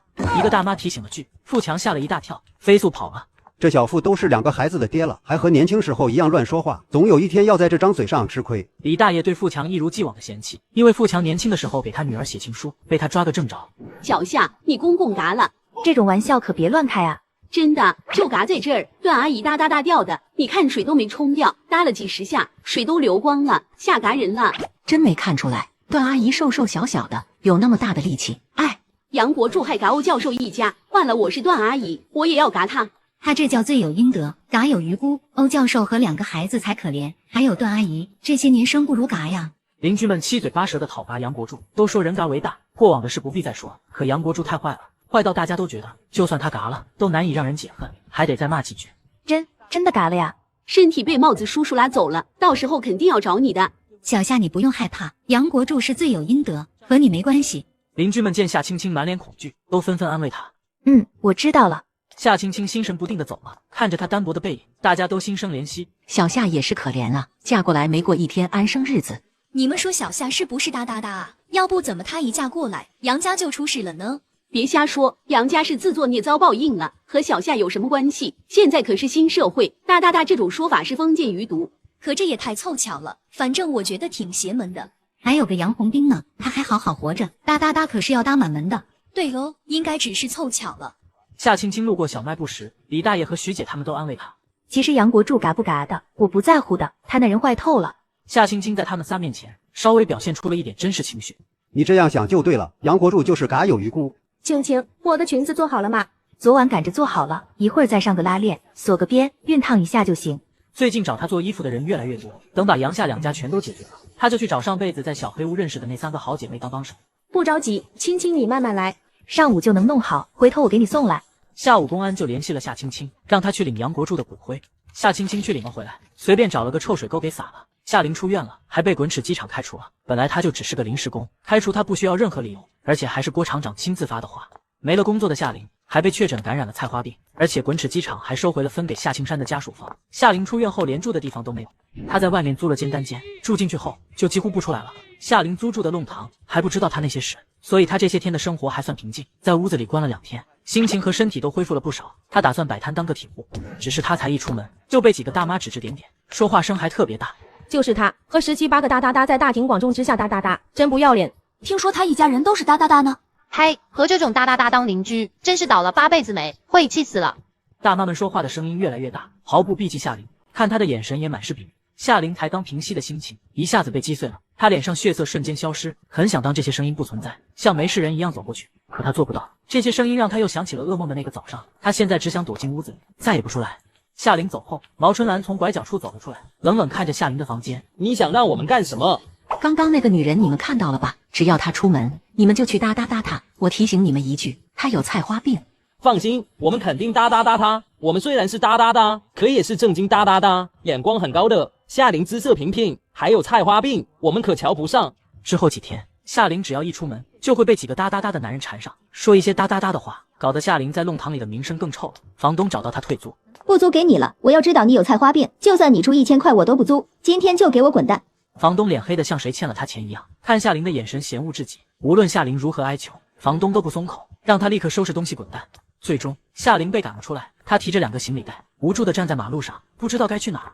之后无论她去哪里租房，都会被赶出来。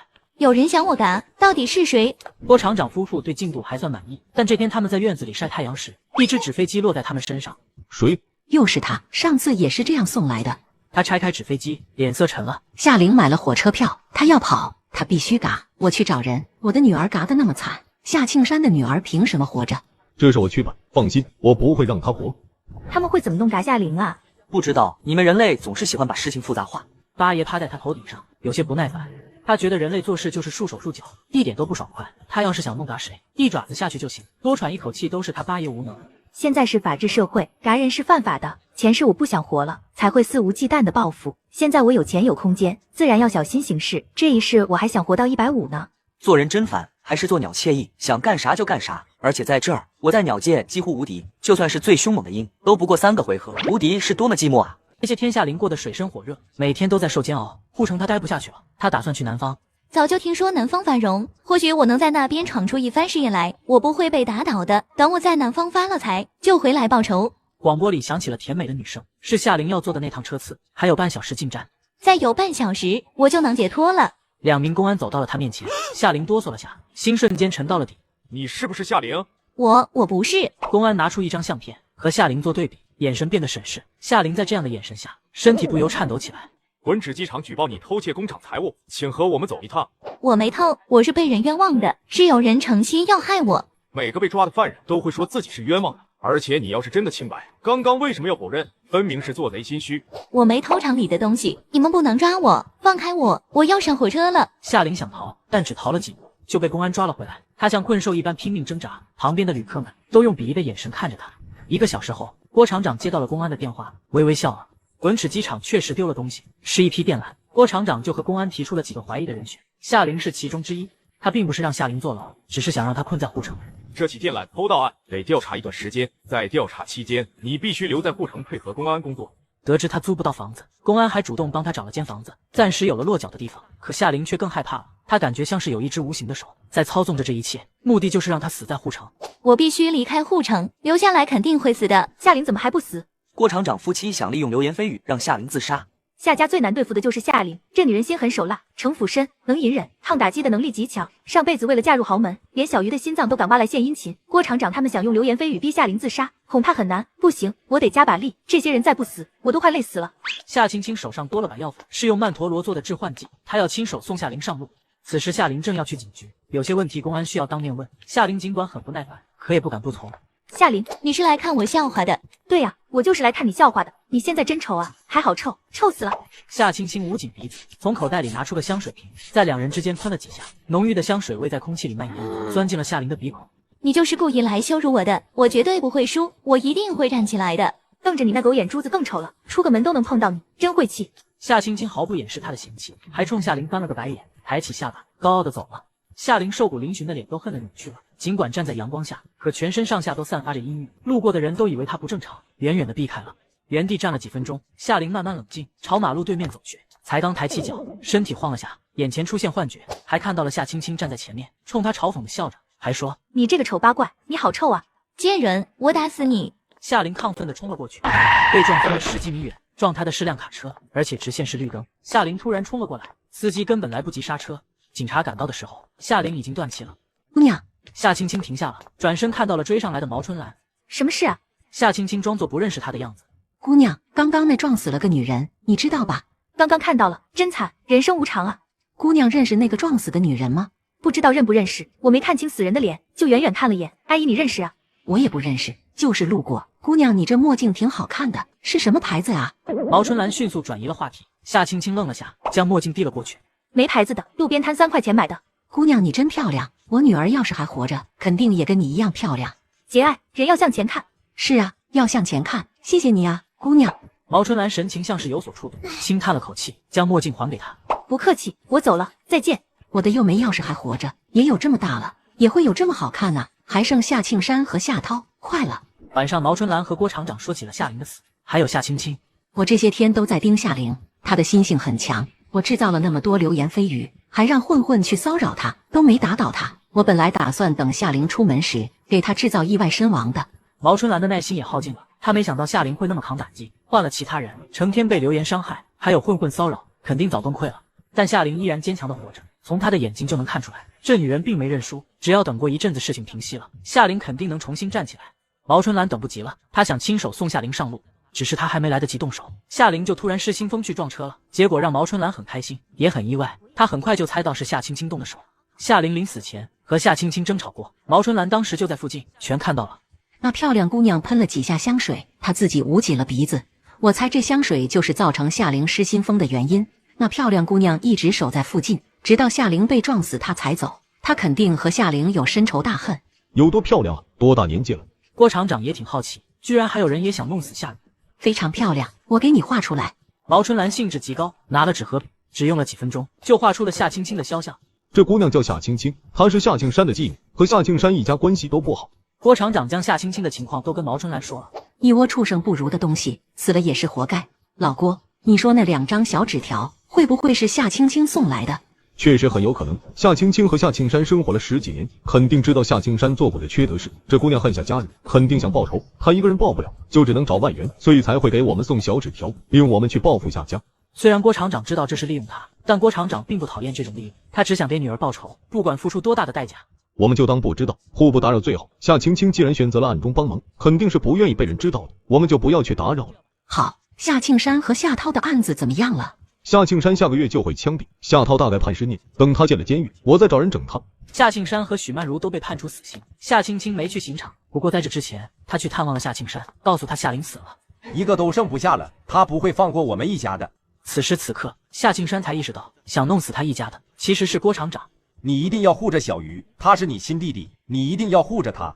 夏庆山苦苦哀求，到了现在，他终于想到了这个被他忽视的事儿。现在想起小鱼是亲儿子了，小鱼是我弟弟，用不着你假惺惺的说这些话。看过夏庆山后，夏青青没再去看许曼如，之后他便一直窝在家里，直到这2人被枪决之后，公安打电话给夏青青，让他去公安局领取夏庆山和许曼如的骨灰。在这之前，夏青青已经领取了夏琳的骨灰，他没买墓地，扔公共厕所了。夏同志，耿新华特意在这里等着夏青青，他实在对这夏青青太好奇了。短短2个月不到，夏杨2家已经死了8个人，尽管这8个人的死案情都很明了，表面上看同夏青青没有任何关系，可耿新华当了10来年刑警，他能肯定夏青青在其中肯定做了些事，促进了这些人的死亡。但夏青青太狡猾了，将自己洗得干干净净。她虽然怀疑，可拿不出证据。耿警官好。你是来取骨灰的吗？对呀，夏庆山和许曼如的骨灰，昨天枪毙的。夏青青没叫爸妈，而是直呼大名，语气也很冷漠，脸上更没有一丝伤心。你爸妈死了，你好像不伤心啊？左阳走了过来，冷不丁问了句。他刚刚还和师傅在分析夏家最近的遭遇，和杨家的遭遇太像了，几乎是复制粘贴。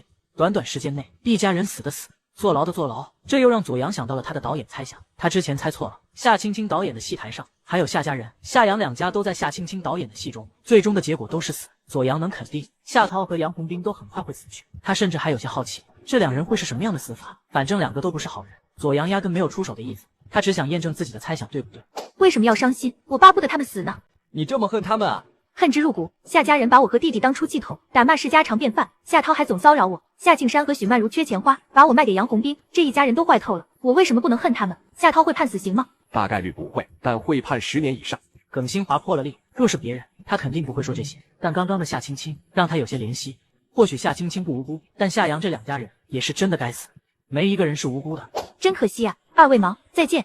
这么好看的姑娘，要是能演话剧该有多美啊！别看了，你驾驭不了她。夏青青确实很美，但美丽的事物都很危险，你没那个本事。师傅，我就是想邀请她演我的新话剧，你说她会不会答应啊？左阳兴冲冲地问。他虽然工作了，但还是学校话剧社的一员，有空就去参演话剧。演什么？难道演凶手？不是，我们排的是雷雨，我想让他演樊一。哎呀，师傅你说的对，让他演凶手可太有反差感了，绝对能吸引眼球。一个美丽柔弱的女孩，却是幕后真凶，直到快谢幕时才揭晓真相，观众肯定想不到，这效果绝对杠杠的。左阳猛地拍了下大腿，看耿新华的眼神膜拜极了。师傅你当刑警太屈才了，应该去当编剧啊。刚你个头，去法医科问问碎尸案的结果出来了没？好。耿新华按了按太阳穴，最近他在查碎尸案的案子。郊区垃圾场野狗刨出来的碎肉被流浪汉捡到了，拿回家准备炖汤，结果清洗时发现了一根断指，吓得报了案。至今为止，法医科还没把尸体拼全，真让人头疼。师傅，法医那边说尸体有2具，就那么点碎肉，居然是2具尸体，剩下的尸体去哪了？不知道。从警局出来后，夏青青将夏庆山和许曼如的骨灰丢进了公共厕所。这个药丸给你，谢谢。沈秋白接过了药丸，最近他感觉身体越来越好，他对夏青青也越来越有信心，或许他真的能回部队。谢啥呀？你能不能弄到30年份的野山参啊？给你配药要用的。我去弄。那你多弄些，至少得半支。我有点笨，配药一次可能成功不了。你不笨，很聪明。沈秋白纠正，他不爱听这姑娘贬低自己，明明就很聪明。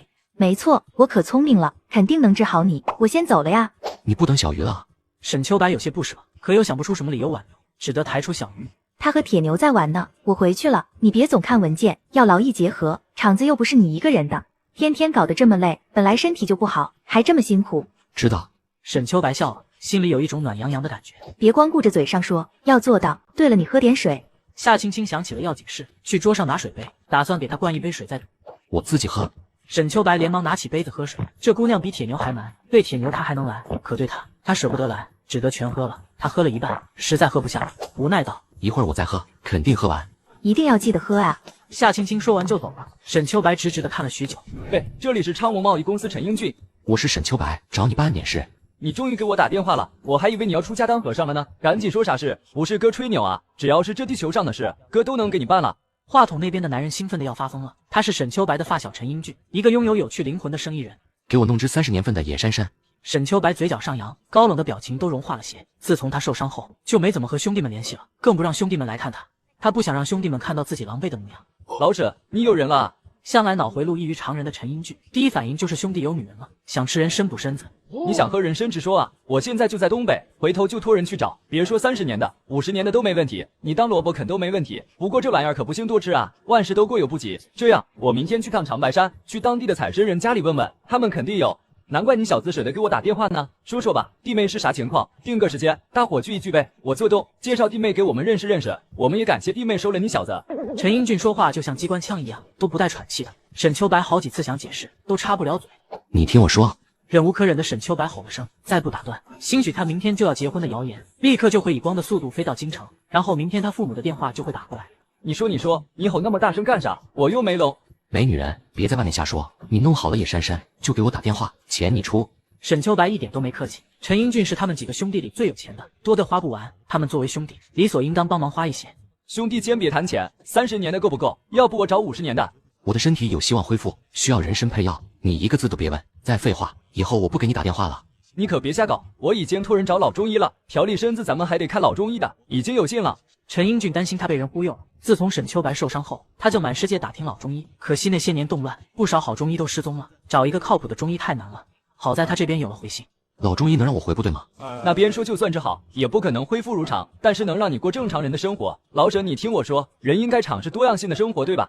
你都在部队待那么多年了，抛头颅洒热血，九死一生，在部队你已经很成功了，咱们是不是应该去尝试一下其他生活？你来我公司，我让你当老板，全都你说了算，怎么样？不怎么样，那边你回去了吧，我这边有更好的医生。沈秋白相信夏青青，他哪都不去，就让夏青青治。你从哪找的医生啊？不会是庸医吧？喂！陈英俊话筒里传出的是嘟嘟声，沈秋白已经挂了。国内有名的医生，我基本上都找过了，对沈秋白的身体都没把握，这小子找的是哪个医生？不会真是庸医吧？陈英俊不由得慌了，怕好兄弟被庸医坑了，本来就残了的身体变得更加雪上加霜。他赶紧拨了个号，讲了许久，对方才接电话，是个有气无力的声音。喂，有屁快放！你干啥了？跟要断气一样。我刚做完手术，12个小时还活着都是世界奇迹，没事就挂了。司景一语气渐渐暴躁，他都快饿死了，现在只想泡一碗热腾腾的方便面吃。刚刚老沈给我打电话，说他找到了个能治好他的医生，我担心他求医心切上当，你去看看他，问问是哪个医生。陈英俊还说了沈秋白要用野参配药的事，他疑惑道：一开口就是30年的野参，钱倒是小事，我就怕老沈上当受骗。小花，这是你上点心啊？特么的，别叫老子小花，再叫老子弄死你！小花，你脾气咋越来越大了呢？小时候多温柔啊！周导还说要娶你呢，可惜这小子背叛了你，居然另结新欢了，真不是个东西。陈英俊语气调侃，每个字都在司景一的怒火沸点上蹦跶。周导也是他们的发小，他们4个都是穿开裆裤的交情。不过司景一小时候穿的是花裙子，因为他家没女孩，长辈们太想要个软软糯糯的女孩了。再加上司景一从小就肤白如雪，比洋娃娃还好看，也不知道是司家哪个长辈先动的手，给司景一穿上了一件花裙子，之后就一发不可收拾了。8岁前，司景一都穿的花裙子，陈英俊他们也都把她当女孩。周导还信誓旦旦地说，长大后要18抬花轿迎娶司景一。然后有一天，周导亲眼看到他心心念念的媳妇当着他面撩起了花裙子，用一种非常酷炫的姿势尿出了5、6米远。周导当场傻眼，随即崩溃大哭，非让司景一陪他媳妇，还要和他决战。自那之后，司家长辈们就不敢再给司景一穿花裙子了，但司小花这绰号却传到了今天，叫得最欢快的就是周导。他和沈秋白一样，都去了部队发展，在同一个军区，而且周导已经有了未婚妻，明年就会结婚。陈英俊，你给我等着，别犯在老子的手术台上。哎呦别，哥错了，锦衣你记得去找老沈啊。知道了。第2天，司景一就来了沈秋白这里。早上没吃饭，空腹别吃太多香蕉。我就是医生，那些养生的东西听听就行，别当真。你看有几个养生专家活得长的？老陈说你找了个庸医，他在外地都急死了，让我过来看看，那医生是怎么回事？他一说完，铁牛带着小鱼回来了，看到司景一，小鱼愣了下，随即礼貌叫道：漂亮姐姐好。小鱼，他是公的，不是母的。铁牛，你是不是想上我的手术台？不想，一点都不想。漂亮公公好。司景一的脸更黑了，不过他已经看出小鱼不是正常孩子，对小鱼笑眯眯道：你叫我漂亮哥哥。漂亮哥哥好。小鱼乖乖的叫了声，还主动将手里的麦丽素递了过去。真乖。司景一心情一下子好了，不客气的接了麦丽素。你怎么不说话？不会那医生真有问题吧？司景一皱眉，直觉沈秋白找的医生不对劲。没问题，以后你就知道了。沈秋白现在不想介绍夏青青和兄弟们认识，他想再等等，或许不用多久，他就能光明正大的站在夏青青身边了。我不会有事，放心吧。你可别乱来，老陈在联系老中医了，那老头还是有水平的，你有很大的可能治好。司景一十分懊恼，他只是外科大夫，对沈秋白的身体毫无办法，早知道他就去学中医了。我让老陈回绝了，我找的医生很厉害的，现在我已经有了点起色，我相信他。沈秋白嘴角轻轻上扬，眼里含笑。司景一不由得更好奇了，以他25年的人生经验，沈秋白嘴里的这个医生10之8九是女性，还是个年轻女性。青青姐很厉害的，肯定能治好我哥。没错，我姐姐是最厉害的。青青姐果然是个年轻女人。他怀疑的看向沈秋白，眼神戏谑。沈秋白脸上越来越热，心跳也快了不少。他对铁牛说：带小鱼出去玩吧。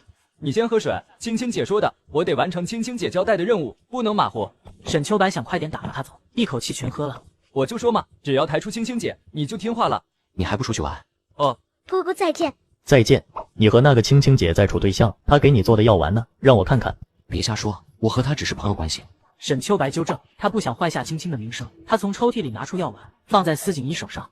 这话你自己信不？瞧你这思春的小样，早就春心荡漾了吧？司锦衣倒出一粒药丸，浓郁的药香散了出来，其中还夹杂了一丝特殊的气息。这些天他接连好几台大手术，经常忙到深夜，身体极度疲惫。闻了这股气息后，立刻精神一振，神清气爽了。你这个青青姑娘有几把刷的，这药丸里绝对添加了宝贝，她对你可真舍得。司锦衣是识货的，这里面的那股特殊气息，绝对是个大宝贝，有钱都买不到的那种。这药很贵吗？不是贵的问题，是有钱都买不到。啥时候介绍我认识下这青青姑娘呗？司锦衣也想弄些大宝贝，给她自个调理身体。她是早产儿，打小就身娇体弱，现在虽然好了点，但也比普通人弱一些。她估摸着这个药丸里的大宝贝应该能提高人的免疫力，是调理身体的良药。我得先问过她，她同意后我再介绍给你。行，别给忘了，我回去了。事情解决好了，他就放心了。这香蕉你吃不吃？司锦衣指着桌上的香蕉问，没等沈秋白回答，他就拿了过来。你何苦还提串香蕉来看我？我自己吃啊，你这啥都没有。司锦衣眼神很嫌弃，他只要不动手术，牙就不能停，必须吃点啥。偏偏沈秋白除了一日三餐，啥都不吃，他只得自个掏腰包买。沈秋白神情无奈，能治住你司小花的，也就周到的未婚妻朱曼琳了。监狱里的杨红兵还不知道家里人都死绝了。以前他爹隔三差五都会给他送吃的，可这回隔了1个星期，他爹都没来看他。杨红兵心里很慌，总感觉要出大事。等他走到自己工位上的时候，发现多了个新面孔，正是夏涛。你怎么进来了？杨红兵大吃一惊，他没想到会和夏涛在这个鬼地方重逢。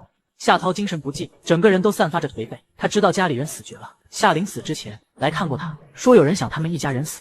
他现在每天都生活的胆战心惊，生怕下一个就轮到他了。你家人也都死绝了吧？你他妈家里人才死绝了呢？对呀，我家里人都死绝了。夏涛脸上嘲讽的笑容渐渐变成了苦笑，看起来快要哭了。杨红兵愣住了，他心里的不安更强烈了。老大，我外面的兄弟说段阿姨杀了杨国柱，被抓起来了，这活还干不干啊？当然干，钱都收了，段阿姨肯定要枪毙，答应死人的事可不能赖。那晚上动手。几个男人微微点头，就决定了杨红兵的死期。老大，我外边的兄弟又接了个活，要弄死夏涛，也在这里面关着。夏涛和杨红兵认识啊，刚刚还在说话呢。晚上不着急动手，想办法让他俩同归于尽。经过这些天的打听，那几个男人知道了杨红兵和夏涛的关系。于是老大让手下兄弟瞅准机会，就在杨红兵和夏涛两人面前挑拨离间，和夏涛说夏家是被杨国柱害的，和杨红兵说杨家是被夏庆山害的。挑拨了几天，两个头脑简单又脾气暴躁的人都被挑拨起了熊熊怒火，两人扭打成一团。然后又在有心人的帮助下，两人手里都多了把锋利的小剪刀。第二天，郭厂长就收到了好消息，和妻子喝了一瓶红酒庆祝。同时，看守所的段阿姨也收到了好消息，她笑得很开心，悬起的心也终于落了地。夏青青第二天接到公安局电话，通知他去领杨红兵和夏涛的骨灰。这两人目前能联系上的亲人，都只有夏青青。他俩在监狱里打架同归于尽了。到了公安局，夏青青听左阳说了两人的死因，实在出乎他的意料，居然是这两人同归于尽了。他设想了这两人的很多死法，唯独没想到这一种。不会是郭厂长和段阿姨找的是同一批人吧？夏青青懒得细想，过程他不在乎，结果是好的就行。进了监狱都还要打架，真是死不知悔改。耿新华嘴角抽了抽，他对这姑娘真心佩服了，心理素质不是一般的强。夏同志接下来有什么打算？耿新华语气很平常，就像是普通的关心，但他内心却充满了兴奋，因为他很期待夏青青制造下一场凶案。他想亲手逮到夏青青的犯罪证据，然后一一展示在夏青青面前。这是高手之间的对决，他想赢。夏青青看了他一眼，不明白他为什么如此兴奋。我开了家裁缝店，生意还不错，我手艺很好的。二位要是想做衣服可以找我，肯定优惠价。裁缝店很不错，祝你生意兴隆。耿新华面无表情的恭贺，并不打算去做衣服。他穿的衣服都是单位发的制服，一年四季都有，根本穿不完，没必要浪费钱。左阳却来了兴趣。做衣服什么价格啊？我想定做一身民国风的百衬衫和西裤。民国风没问题，你个子高，身材好，穿起来肯定好看。布料你要自己买，还是在我那里选？你店里选吧，我懒得自己去买，料子好一点。要多少钱啊？男人穿衣服肯定不能料子太差，给你最好的料子。衬衫7角1尺，裤子8角，你伸开手臂我量一下。夏青青像变魔术一样，从包里拿出皮尺和小本子，让左阳伸开手臂量尺寸。量好后，夏青青口算了下，说道：你人高肺布，给别人做至少得25块，咱们是熟人，你给22吧。这么便宜，你不会亏钱吧？这个价钱比我想象的便宜太多了。以前的衣服都是百货公司买的，衬衫加裤子少说的30好几块，没想到自己做居然这么便宜。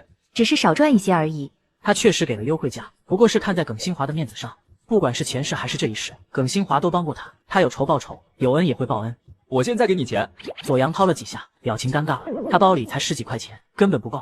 师傅，先借我呗，发工资了还你。前半月吃肉，后半月喝西北风，没一点花钱计划。耿新华没好气的瞪了眼，掏出2张大团结甩给徒弟。谢谢师傅。给青青姑娘。队长，南郊又找到了一袋碎肉，高度古烂。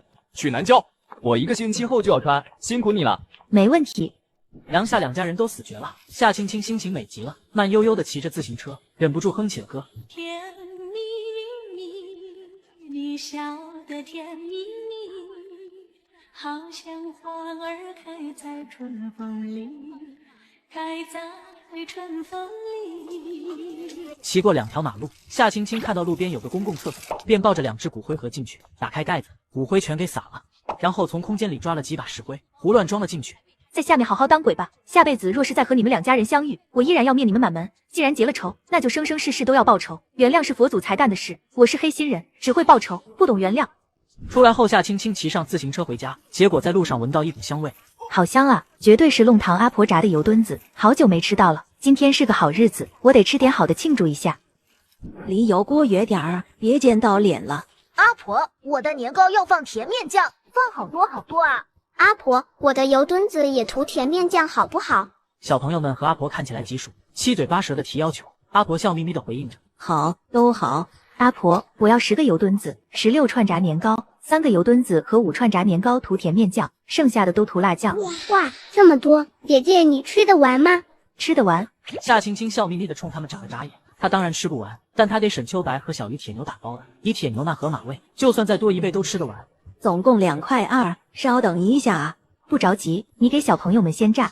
夏青青付了钱，站得无聊，四处打量风景，看到前边竖着的指示牌上写着宝庆坊，心不由得跳了起来，脸色变了变，但他还不确定这个宝庆坊是不是他知道的那条。夏青青走回摊位，同阿婆闲聊。阿婆，这里是宝庆坊啊？对，从这里进去全叫宝庆坊。我以前听人说，宝庆坊有个大军阀的姨太太在宝庆坊住过，是哪幢房子啊？还要往列走，266号就是那姨太太住的洋房了，换了好几个主人了。现在住的人养了2条大狗，凶得很，会咬人的。姑娘，你小心些。知道了，我去开开眼界。夏青青表现出很有兴趣的模样，骑着车往里去了。她的心情无比雀跃，因为266号就是前世在监狱认识的好姐妹萧映月的房子，但现在却被萧映月继父一家住着。想到前世萧映月的境遇，夏青青沉了脸，身上散发出杀气。我重生的时机刚刚好，3个好姐妹都还没出世，她们的命运都还来得及改变。不去了就别回来，我辛辛苦苦养你这么大，你就是这么报答我的。你不是有志气吗？那就滚出去，以后都别回来了。这房子是我爸爸的，你们才是外人。你爸早死了，骨头都没了，这房子现在是我的。你个养不熟的白眼狼，早知道就应该进马桶，滚！你不是有志气吗？现在就滚，以后讨饭都别讨到我面前。该滚的是你，你害死了我爸，还没和我爸离婚就和萧志光勾搭在一起。你之所以恼羞成怒，是因为你们做的肮脏事被我知道了。萧茉莉比我还大1岁，她就是你和萧志光生的大大的。我爸知道了你们的丑事，你才故意举报我爸，还编造了那些莫须有的罪名。丁玉梅，我从你肚子里出来，真是奇耻大辱！你们一对大大的，小心出门被雷劈死！女孩倔强愤怒的声音越来越大，虽然夏青青看不到，可她能想象，这姑娘肯定气得满脸通红，拳头紧握成拳。这姑娘还是太冲动了，不应该太早说出来的。前世就是在这次吵架之后，萧志光那个禽兽对映月下手了，最后这禽兽只是受了点伤，映月却因为故意杀人被判了15年。萧映月和公安说继父对她不轨，但她亲妈丁玉梅却作证说根本没这回事，而且萧志光平时在单位表现出来的就是个